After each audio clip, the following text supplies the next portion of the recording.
It was like a 3-tier cake, and they didn't put any The structures. the The structure post. in, and Yeah, it yeah. started to just sink down. And we said to the bride, "You need to cut this cake now." And she's like, "No, I don't want to cut the cake now." We're like, "Yeah, you need to cut the cake. The cake needs to be cut now." You're listening to the Venue RX podcast.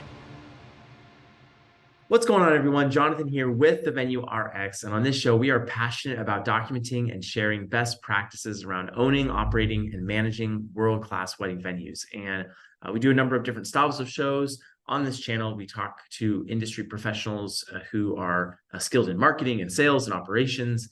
We talk insurance, contracts, design, websites, SEO, all sorts of different things. But we also have a type of show where we talk to real venue owners, and we ask them, their process getting into their venue, what it's like actually running and managing and operating a venue on the day-to-day basis. And that's one of those shows that we have for you today. So without further ado, I'm excited to welcome Sarah Maurer to the show from the 1812 farm in Maine, right? Yes, Mid-Coast, Maine, Bristol, Maine. Thank you so much for coming on the show today. Happy to be here. Well, I'm excited to chat. Like we were saying just before we got started, where we are in Southern California is the entire opposite side of the country where you guys are at. Bristol, where Bristol is, as I was looking at the map, it looks like you're a little southwest from Bristol. Is that right? Yeah, we're in Bristol, Maine, which is right on the Pemaquid Peninsula. So it's mid-coast Maine, but it's not really the middle of Maine. But yeah, we're about an hour north of Portland, around Booth Bay Harbor, which is the more famous town that we're near. And we're right near the Pemaquid Lighthouse, which is the lighthouse on the Maine State Quarter. Very cool. Very cool. Could you, just before we get into talking actually about the venue, could you give us a little background on you and how you got started in this industry? Sure. My husband and I own the venue, and we were both working in corporate jobs down. We were living in southern Maine and both traveling a lot. And like a lot of people, 9/11 came, corporate jobs and traveling in general just didn't feel, and working in big cities just didn't feel as safe or as nice as it once had. And so we decided to leave our corporate jobs and bought a restaurant in Mid-Coast, Maine, where my parents had a summer home on the lake for a while. And we started the restaurant with some other we bought the restaurant with some other family members. And then one thing about Maine is it's very seasonal in that, we get a big influx of tourists in the summer. And then in those shoulder months, anything after December until about 4th of July it's pretty slow.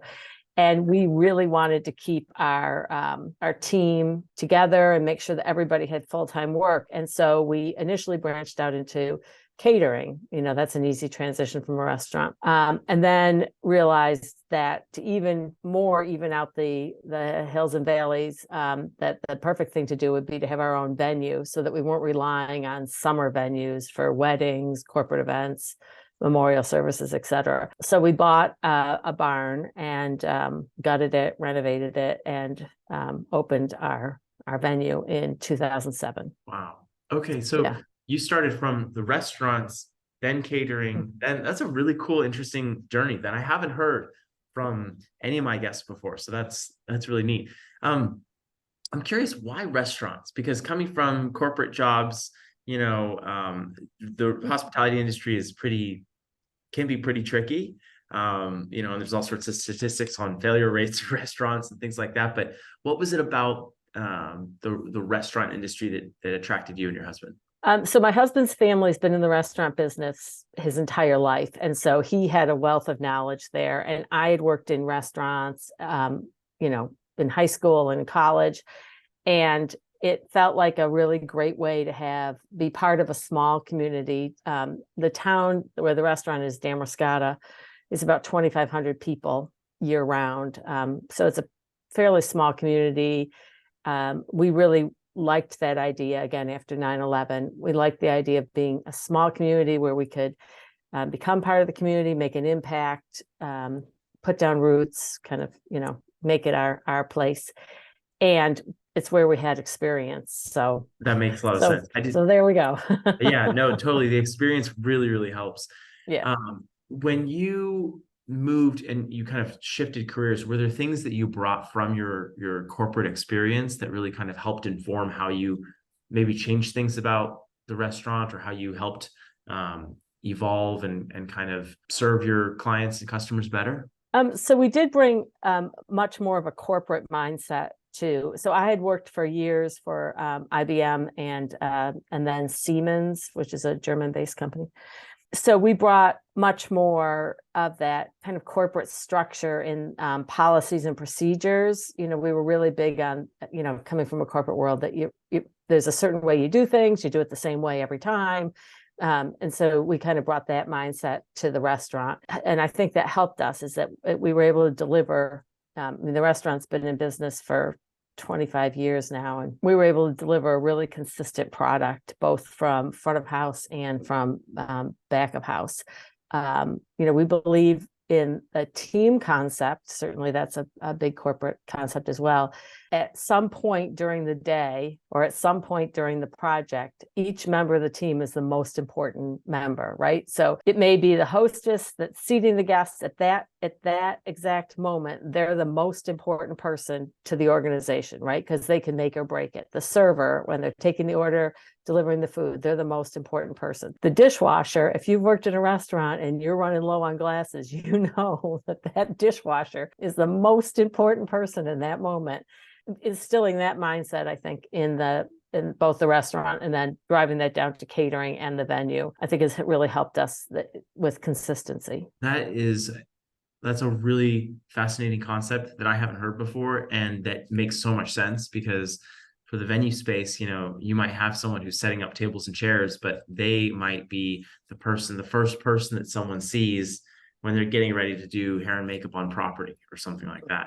And you're totally right. How do you instill that most important person mindset? Like, what are the practical ramifications of that thinking at your venue? So I think it's that we really try and make sure that everybody on the team knows that they can make decisions. If they can't find us, they can make a decision, as long as it's really that they're weighing what's best for the client, what's best for the company, and that doesn't put anybody at risk, So if they need to make a decision, make the decision in the moment. And then if it's not the decision we would have made, then let's talk about maybe other things you could have done. But as long as you're doing, the mindset is you're doing the right thing for the client, you're doing the right thing for the company, essentially, and nobody's going to get hurt. That's a big one at weddings, right? Nobody should be getting hurt.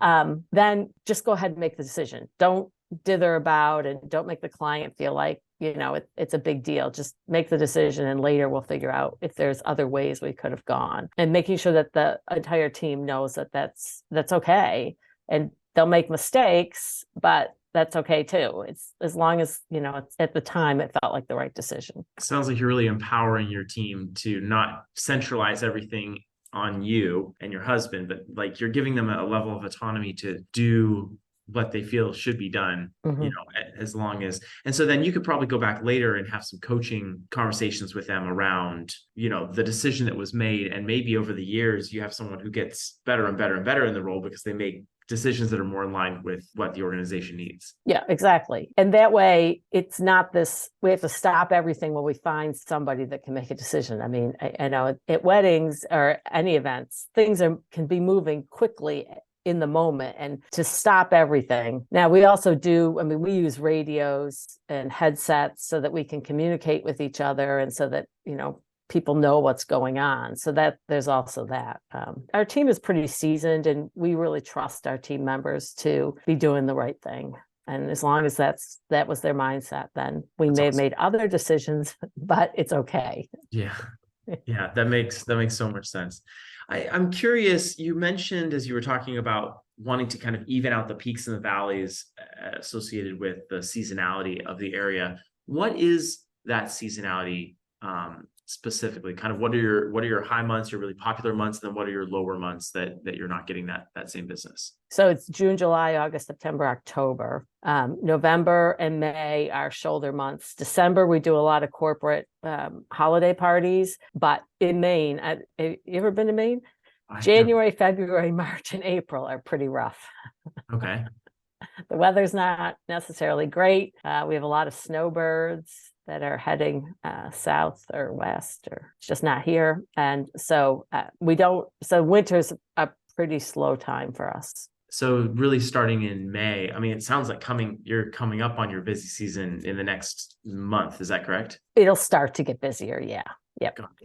I mean, we do events in the winter, a few winter weddings every year, some corporate events, celebration of life, memorial services, that kind of thing, but certainly not the extent that we will do as we ramp into May and then through October. You said around 2,500 people are in the area when and you mentioned that was more for the restaurant. Currently where you're at in Bristol, is that pretty similar, around 2,500, 3,000 people, all like year round? Yeah. Okay. And then there's a huge spike for summer residents, campers, hotels, B&Bs, inns. Yeah, Maine's got a really big it's a really big destination for tourism, is our number one industry. Very cool. How did that change your thought on pricing for the venue? Did you because you effectively, it sounds like other than some of the celebrations of life and some of the corporate events and things like that you mentioned, you're really capitalizing on those months where people are coming to Maine, like you said, the tourist side of things. When you were thinking about setting pricing for the venue, how did you consider the fact that effectively you might be closed for 5 months out of the year? Yeah. So what we do is we do a rate for season, and then off season we do a package, which we call a winter wedding package. So we're the on-site caterer, and the on-site bar service.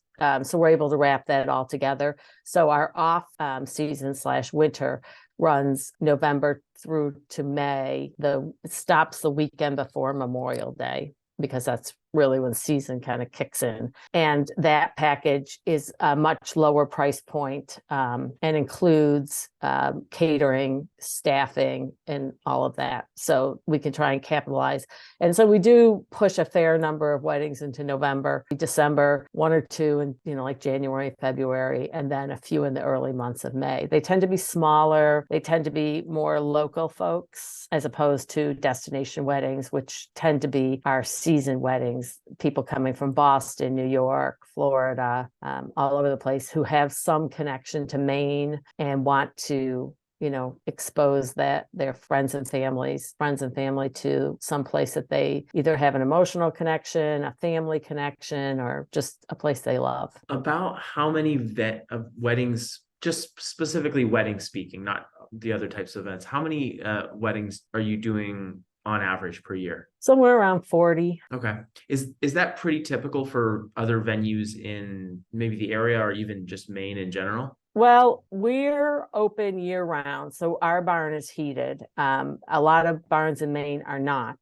So they kind of close down for the winter, completely close down for the winter season. And then we also have the on-site catering, which a lot don't. We're not a typical venue in that sense. We're a little bit different from the rest. And so I think the numbers for other venues might be a little bit lower, in that they only are doing them in the summer months. We're all trying to now push weddings into the weekdays. Some might do a little better than others, but it would be nice, Totally. Especially during those months when you only have 4 weekends, right? So in August, so You're kind of capped out at a certain amount. Yeah. I'm asking because, I mean, to your point, I've never been to Maine, and I think probably a lot of our audience who will be listening to this, they're living, or their venues are in different parts of the country. And so just trying to get an understanding of what the venue industry is like in Maine. And I know certainly seasonality clearly plays a huge role.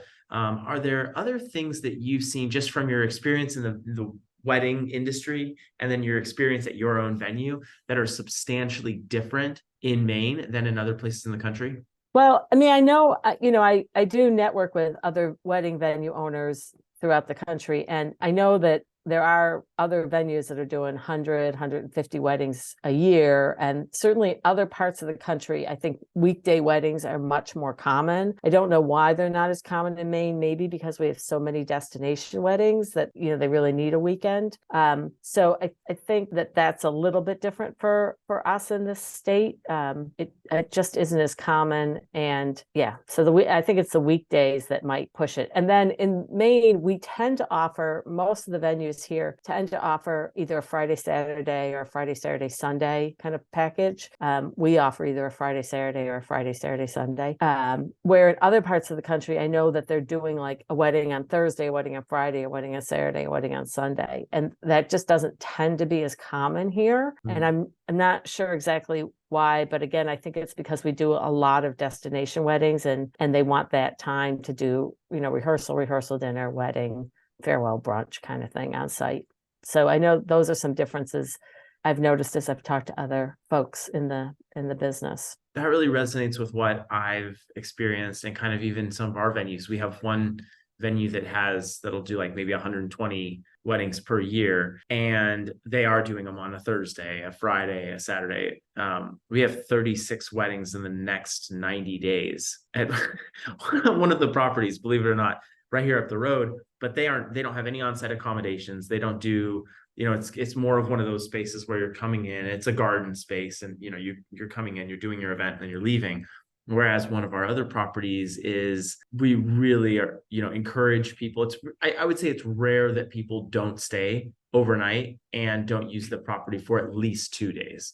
Mm-hmm. So I know it's different depending on where you're at in the country. Talk to me a little bit about what, when someone purchases a wedding or reserves a date with you, could you tell me a little bit about your sales process and, when they do reserve a date with you, what happens after that? What do they get? What's included?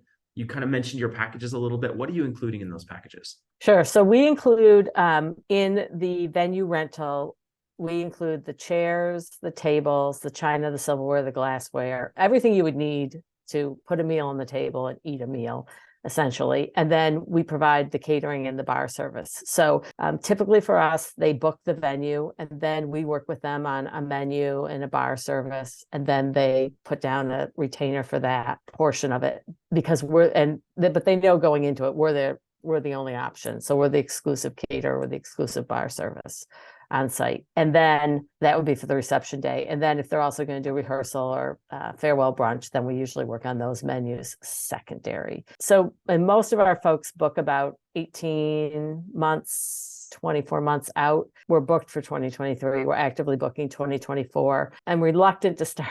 This is one of those. And reluctant to start booking 2025 just yet because it's hard to figure out. It's one of the things we're struggling with is where do we fall for pricing? Yeah. Again, we're trying to book catering out that far as well. I mean, everything is in flux so much. So I'm holding out a little bit on 2025, just kind of waiting to see where things fall out. I think I'm going to be kind of my hand's going to be forced a little this summer to start opening up those dates. But that's one of the struggles. I don't know if other people are saying that, but it's feeling really like pricing and where are we going to be from an economy perspective? Right now, it's a struggle to kind of forecast that far out. We had this conversation yesterday in our all hands meeting. And we've got a couple of the gals who are, venue managers of the property, and they're saying, hey, I'm getting requests for 2025. And then we see that and we don't want to turn the business away. But at the same time, it's like, gosh, that's a long time in the future, especially with how fast things are moving. And the economy, nothing seems to be kind of, I'd hoped by this point we'd start to see some kind of evening out or leveling off, or I don't know. I've never felt this reluctant to like release dates and get people in the books. But they're going to push. So, yeah. Well, and then you want to get the business too. Like the cash in hand is good, but yeah. Yeah. So it's going to be I think it'll be an interesting for a lot of people. it'll be an interesting next like 6 months as we kind of figure out where the economy's going. And maybe as we get into the election cycle, things will start to, I don't know, even out, level off. Or get or get crazier. worse. Hopefully. Yeah. Or get better. Hopefully it gets better. So, Sarah, you've been through a couple of economic cycles, and I'm curious, I kind of want to like divert here really quick and just talk about pricing and talk about the industry and kind of the impacts of different things. You said you started your venue in, was it 2007? So that was just before, or just kind of in the, right before 2008, 2009. And then obviously with COVID was kind of another big, not as much of a recession as it was, or a financial thing as it was, the pandemic.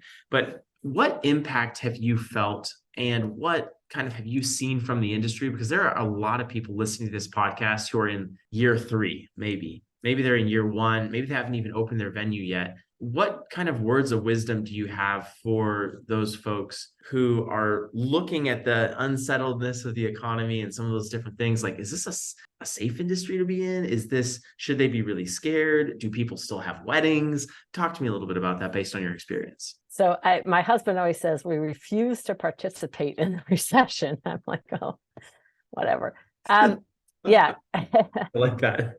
I think people will continue to get married.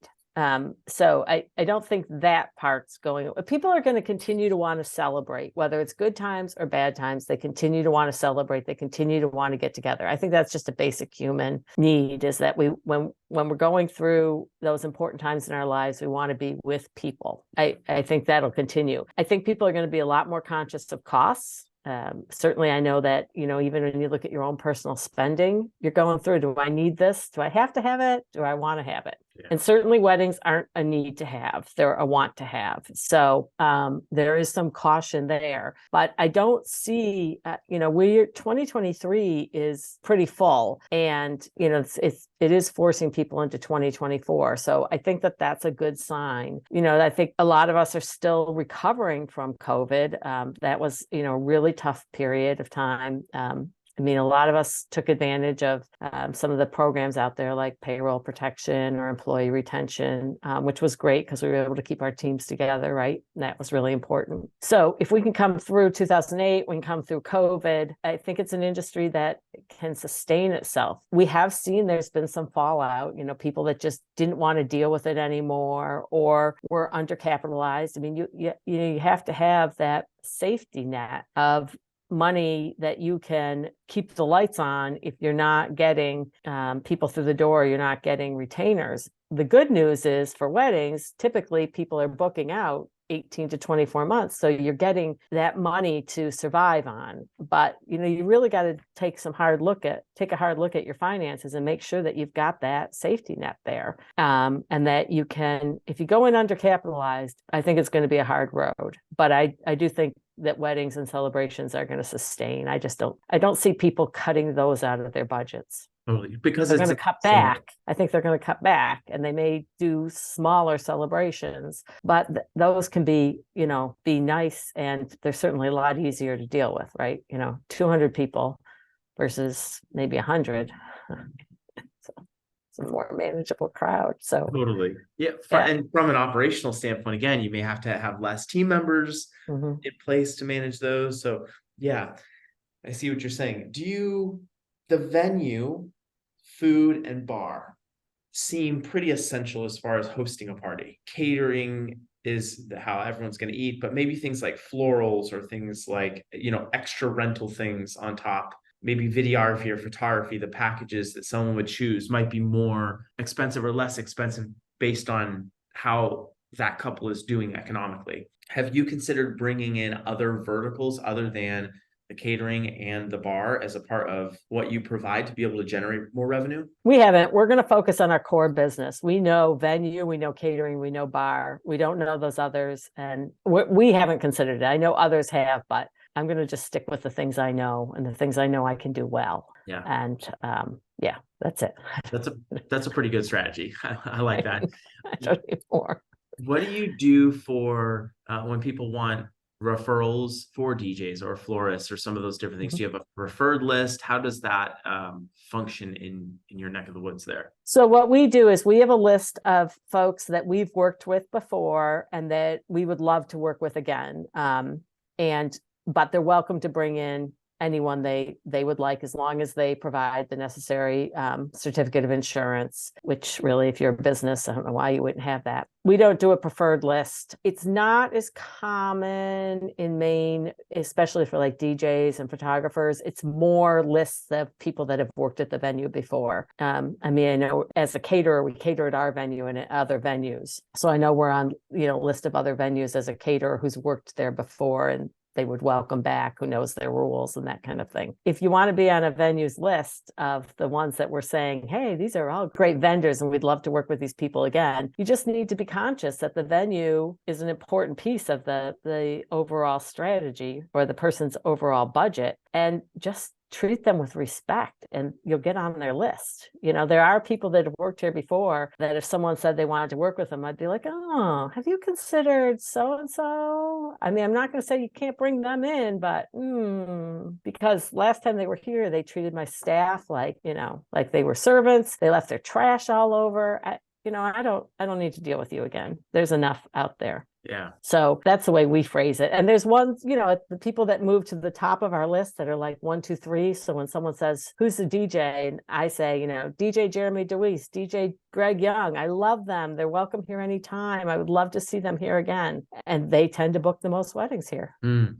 So is there a difference then in Maine and maybe even on the East Coast, from your knowledge, from a preferred list, and then you're kind of talking about a venue list, getting on the venue list? Is there a different sort of preferred list, or is that a model that's maybe kind of more locked in? Is that what you're referring to? Yeah, I mean, I think that there are some venues that you either have to be on the list or you can't work there. And they have pretty stringent checklists on how you get on the list. But I think most venues in Maine, or a lot of venues in Maine, are just pretty open. You need to come do a site visit and make sure you understand our rules. You need to provide insurance. But otherwise, because oftentimes we see people bringing in, if they're coming from Boston and they know a photographer, they'll bring the photographer with them a lot of times. So I don't know. Did that answer your question? Yeah, no, it totally did. And it's interesting. I think some of those ones, like photography or videography, they can fit in pretty nicely. There's not like a huge impact, but you're totally right. Something like, well, catering and bar you already have in-house, so that helps a lot. But someone maybe like a DJ or something, florals, any sort of design or decor, they're maybe wanting to put things on your walls, or they're wanting to plug in, or there's tape is going down on the ground. So there's some different things that you have to think about in terms of how much harm could they cause the venue. Exactly. Yeah. Have you had and we haven't really talked about this with the venue owner in a minute here, but have you had any just like horror stories that you feel comfortable sharing that are like, maybe even times early in business that you just had like something you look back and it's like, oh my gosh, that was such a disaster as far as an event goes? I don't think so. I can't think of any. We had a baker delivering a cake trip just over their own 2 feet and dropped the cake, and it had to be like smushed back to, smushed is a good word for it. It had to be smushed back together, and then our kitchen crew kind of like scraped the frosting around. So the front of it looked edible. It looked edible, I'll say. And we've had a lot of it are cake bakers. We've had people like, the baker was not a really experienced baker and didn't put any, it was like a 3-tier cake, and they didn't put any the structures, the structure in. Yeah. It started to just sink down.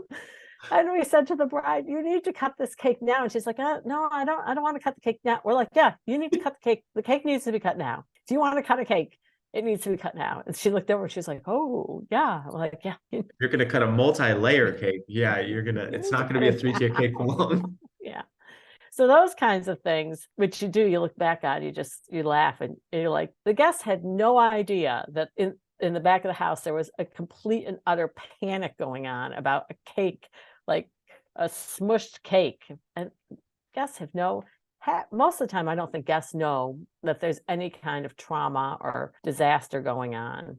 And we had a really, really hot day. It wasn't actually at our venue. We were catering off site, but we had a really, really hot day. And the groom's party had gone out the night before, and they really overdid it. And the next day they could not cope. They were the grooms were just laying in the grass, just like dying. And it was so hot. And I felt so badly for them. I mean, when you're hungover, there's nothing worse, right? And they made it through the ceremony, but they were some sad, sad people. And we had a poor grandmother got heat stroke, and we had her propped up in front of a fan, so those kinds of things happen a lot, especially in the summer, How hot does it get in the summer? Is it like over 100? It's not your kind of hot, it's our kind of hot, but it gets up to 90 here. We're all, Mainers are dying. Yeah. But of course, we have events in September, and it's 75, and it's sunny and beautiful, and people from Florida are, can you turn on the heat? We're like, no, it's a perfect day. What are you talking about? So our concept of hot is, I think, a little different. Yeah, no, I know some of the places we're out here near Palm Springs where I can get to. I've been out at events that's like 120, Yeah, almost, which is like, that's insane to think about. Yeah, Mainers wouldn't even know what to do. Yeah. Gosh. So we've talked about kind of some of the packages, what you include, how you diversified through the food and bar, but obviously that kind of came first, and then you added the venue after that. I'm curious, for someone listening to this right now who has a catering company, or maybe who has a bartending company, whose dream is to open their own venue, were there some things that for you were very surprising or very different about owning a venue versus owning, the catering side? Well, I think that you don't understand how much time and prep goes into making sure the venue looks great for the day of. And as a caterer, when you go in, you are respectful of the venue, but you just have no idea of all the things that go into which seems obvious now, right? it needs to be cleaned, it needs to be set up, you need to worry about everything outside, and parking lots, and plowing, and all of that. You don't really think about it. You just roll in, do your setup, and then roll out, and when you're the caterer. But it's a great way of being able to expand your catering service or bar service. And it's just not as much, I don't want to say work, because it's still work. But you don't have to, if you're catering off site, you got to pack everything up. You got to load it into the vehicles. You got to get there. You got to unload it. And then at the end of the night, you got to load everything back in. You got to drive. So in Maine, we're driving, like an hour and a half to some of these other venues. You're pulling in at, midnight. You still got to unpack everything, put it away, wash, all of that. And then, so having a venue, you cut out so much of that. You cut out the travel time, you cut out the packing, the unpacking. So it's a great way of still being able to do like 2 or 3 events, but one of them at home base is just, it's not really easier is not the right word, but it's simpler, right? There's a lot of moving pieces that just go out of it, except now you're dealing with the venue stuff, but a lot of that can be done during the week. So it's not all on that same day. You know what I mean? Oh, totally. There's so much more operational complexity when you have to pack in and pack out. And if you're creating, depending on the venue, if they don't have a kitchen area or whatever, if you're kind of having to create some of that stuff. I know in some of the venues here, that you're bringing an easy up, like a tent, you're bringing, the fryer, you're bringing mats, you're bringing all of the things to make basically a makeshift kitchen. And that certainly seems to be more complex than just having your station where things stay, and it maybe even impacts the types of, like, how long things last, and then the types of equipment you can buy, because it's not meant to be moved. If you forget something and you're at home base, you got it. So somebody says all of a sudden, somebody showed up and they're a vegetarian. Well, we've got food on hand. We can just quickly put something together. You know what I mean? You're able to roll with the punches a lot easier because you have everything at your disposal. We have, our full line of all our foods here, the commercial kitchens here. We have all our backup bar supplies. We have all our backup booze. So we're able to really react quickly. Whereas if you're off site and all of a sudden they say, we're running out of Tito's, you're like, oh, somebody's got to run to the store and get Tito, Yeah. Where's the store? And in Maine, if you're at a venue, the store may be half an hour away. So, it's really, it takes a lot of that it's complexity, it's just a different level of it. So it's a great way of being able to still cater and do bar service. You can do one at home base and one off site, and just as easy to be prepping for, as you know, for 2 events as it is for 1 event if you're using a lot of the same stuff. Yeah, that makes a lot of sense. Well, Sarah, as we wrap up here today, I'm curious. I have 2 more questions. One is kind of a 2-part question. It's the question I ask everyone, which is, what do you like the most about running your venue, and what do you like the least? And we'll start with the part that you like the least first, so we can end on a high note. But before we get there, I wanted to ask, what, if any, ways do you use to get clients to either come back or refer their friends or family or other people? Do you do anything special to kind of give your clients, because I know hopefully they're not getting married multiple times at your venue, but maybe, right? But, how do you activate the people who are coming there, the guests who are coming there? Do you do anything special for people, or is it more of just like the pictures and the memories that are created? That's a great question.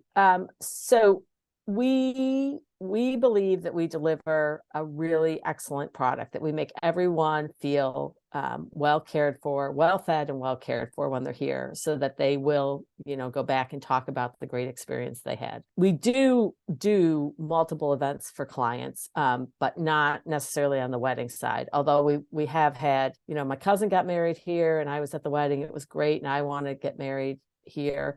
But then more like celebrations of lives, anniversaries, birthdays, those kinds of things. We do multiples for families year over year.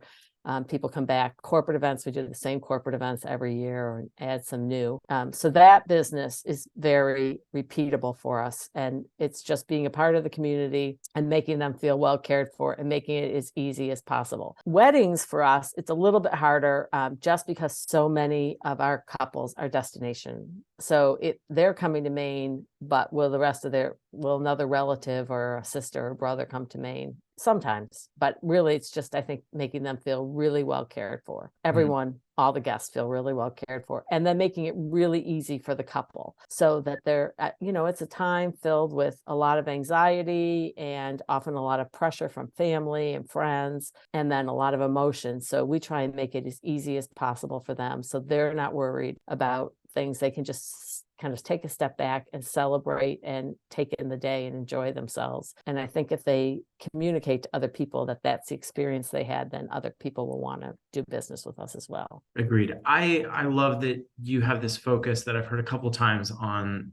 the entire guest experience as well, not just the bride and the groom, because, you're right. I think a lot of times, because the bride and the groom, because the couple is the client, we're really focused on making sure they have a great experience. But if the 100 people that they invited all didn't have a great experience, or they're uncomfortable because the chairs, whatever, don't have pads on them, or they are whatever part of the experience, the food, is cold, or whatever it is, right?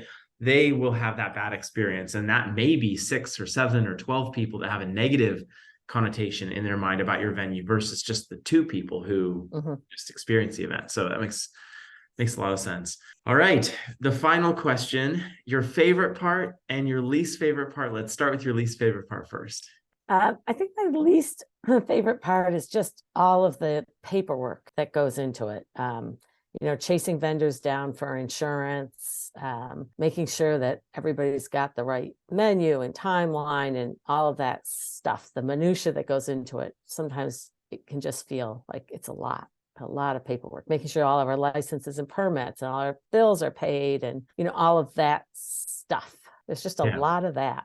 Because you have a liquor license too, right? In the state of Maine? Oh, got it. Yeah. Was that hard to get? No, you just have to pay. You have to fill out the paperwork and pay.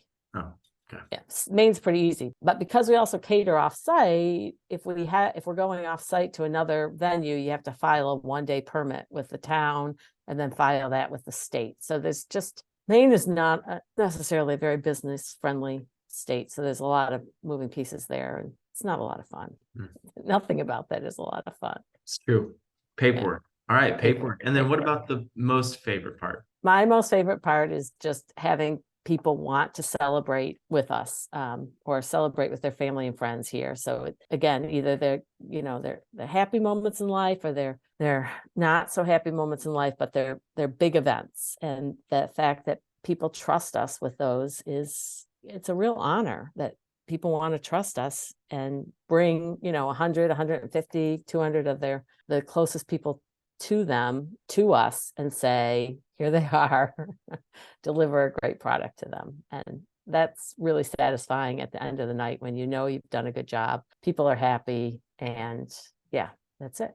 I love it. Sarah, thank you so much for coming on the show. Thanks for sharing about the 1812 farm and kind of your experience through this industry. It's been a lot of fun to get to know you a bit more in the Maine market, and I really appreciate your time coming on. Thank you. It was fun. It really was. All right, we will talk to everyone soon.